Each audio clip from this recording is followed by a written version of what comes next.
Hello, WI Proud viewers, and welcome to Eagle Watch, a new segment with UWL football coach Matt Janus. We sit down week after week and just talk football, talk Eagle football. Matt, how you doing? I'm doing good, Daniel. Excited to get this thing rolling here. Appreciate you guys having me on. Thank you. Of course, taking time. I know season coming up. It's pretty crazy. How's that all looking? Yeah, pretty hectic right now. Obviously, kind of still in camp mode.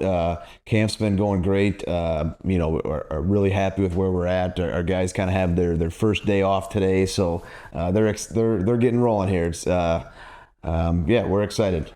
You've got a 29-7 coaching record here at EWL. For those viewers who are kind of new to you, who is Matt Janus? Just a guy.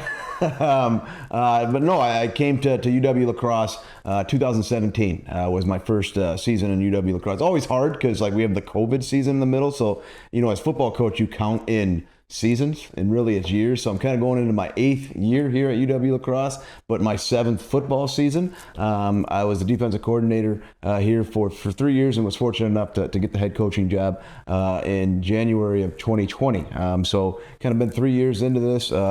We really have a great staff around me here at UW Lacrosse, and that's been a huge part to our success, and obviously great players. And each year we've been building and kind of continuing to chip towards our vision of 36-4, and that's what our whole program's foundation is built on, and that's about in 2024 winning our 36th conference title in school history and our 4th national championship. So last year, you guys, great season, 11-2. You went on the road in Whitewater in mid-season, record crowd, over 20,000 fans there. Come out last-second field goal for the win and convert. What was that like? Yeah, it's pretty special. I mean, obviously there was, that game in general between us and them. I think it's two schools that absolutely hate each other, and there's no hiding that from both sides. I know we hate them and they hate us, and so that's a game that for really the last 3 seasons has really been a 4-quarter back and forth game. I think that's going to continue as we go into the future here. That's a game between our two schools that's going to continue to be a 4-quarter game. It's two really good football programs with really good players, really good coaches on the field. So to be able to come out with a win, and obviously, it's going back to last year, but was pretty exciting for our program, and obviously led us to a conference championship last year. Heading an experienced team this year is junior running back Gabe Lynch. He talked about what it means for him to be a part of a squad like this. It's interesting because, we have guys who are on their 5th and 6th years here, so there's definitely still an age gap with the experience. There's older guys on the team that have done their time. But stepping into my junior year, I'm taking on more of a leadership role. The coaches are helping me mold into that position. So I'm just grateful to be one of the guys to lead our team out on the field on Saturdays. Last season, that conference championship, you won that outright, first time in over 20 years. How are you using that momentum from last year heading into this season? I think the big thing now is that there's pressure. I think it was kind of constantly, it was us and the school in the southeast part of the state. We were constantly going back and forth with each other. They had the upper hand, and to take over now into the driver's seat, I think now we enter 2024 with pressure and with expectations. And the expectations are always there when you're coaching at UW Lacrosse with a strong tradition, strong history. The expectations are always there. And you're expected, our alumni, our community, my boss, we're expected to win football games. But now, kind of being in the driver's seat from last year, we know there's now that we can feel it. And our coaches can, our players can. I think that started the second we walked off the field last year in our last game and after the quarterfinal loss.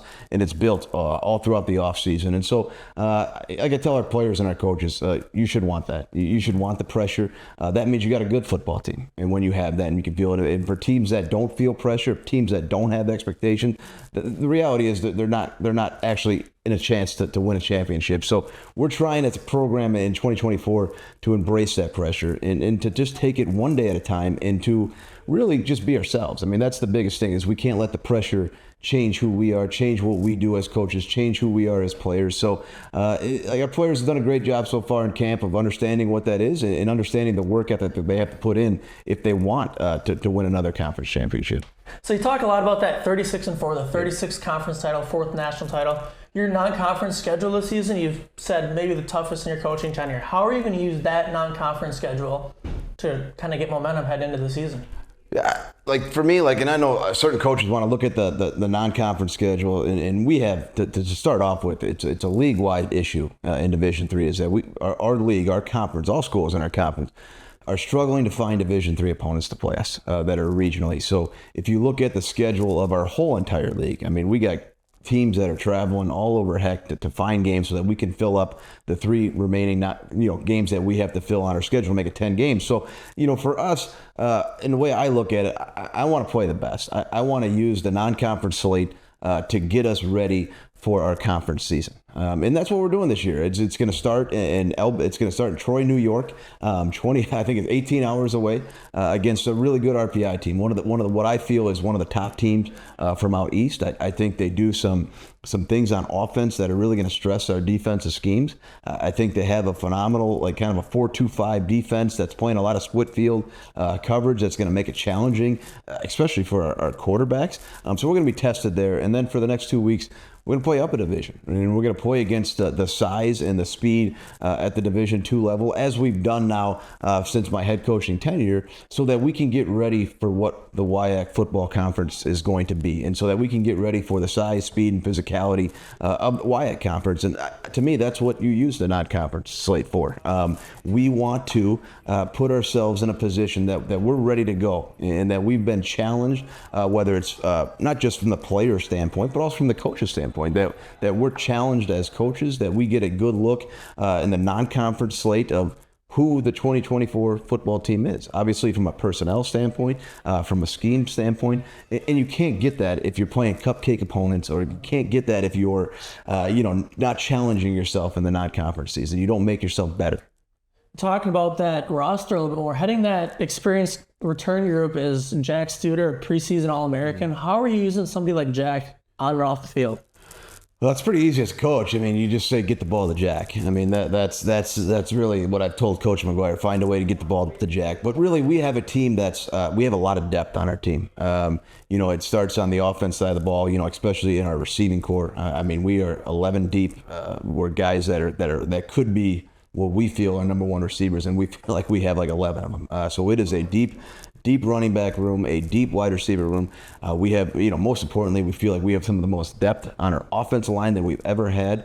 And then the same goes for the defense. Our defense in 2023 was racked with injuries, and it forced us to play younger guys. We had a ton of growing pains last year on defense because of injuries, because of new faces, having to count on guys. But now those growing pains have paid off, because now guys have played. They've been in the battles together. They know what to expect. And so as we've gone into camp, and as we're going through camp, it's really a different team. It's really a different makeup in terms of, we got guys that are so locked into their position. And like when we go to meetings, everything gets applied on the field like immediately. Like, we got guys that are so in tune, because they understand that the experience that we have is also, and the depth that we have is creating competition. And that's the biggest thing. And that's as teams we continue to make a step forward. It's because we have that competition within position groups, and we have guys pushing one another, and we have guys that say, well, I know if I don't have a great practice, the guy behind me is going to take my spot. And so, like, when you have that,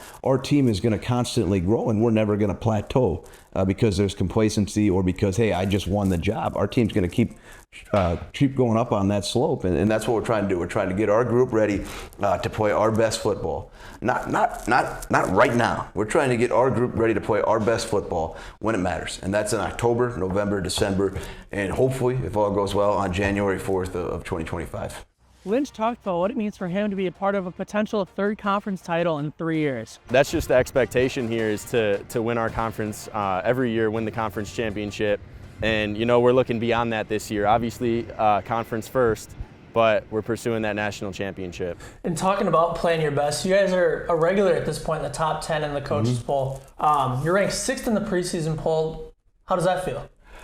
Yeah, I think preseason polls are it's kind of a mark of what you did last year, right? And okay, this is where everybody, hey, this is where the year ended in 2023, and so that's where we kind of make our polls. I mean, it's nice, it is, and it's nice, and it makes you feel good that you have, national recognition within the state. But the reality is that's the 2023 team, and the 2024 team is completely different, as is every college football team this year. As seniors leave, as you bring in transfers, as you do some some of that stuff. Each team is different. And so we're going to just take it one day at a time. And like I said, at the 2024 team, it's about getting this group ready for the long run. It's about making sure that we're healthy and that we're playing our best football later in the season when we get into YAC play, because that's the most important part of our year.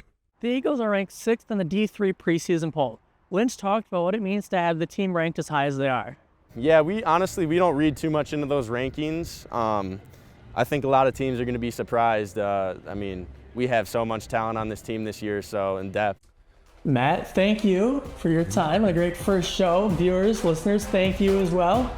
Best of luck in a couple weeks. I look forward to the season. Thank you, Daniel. Appreciate it. Go Eagles. Go Eagles.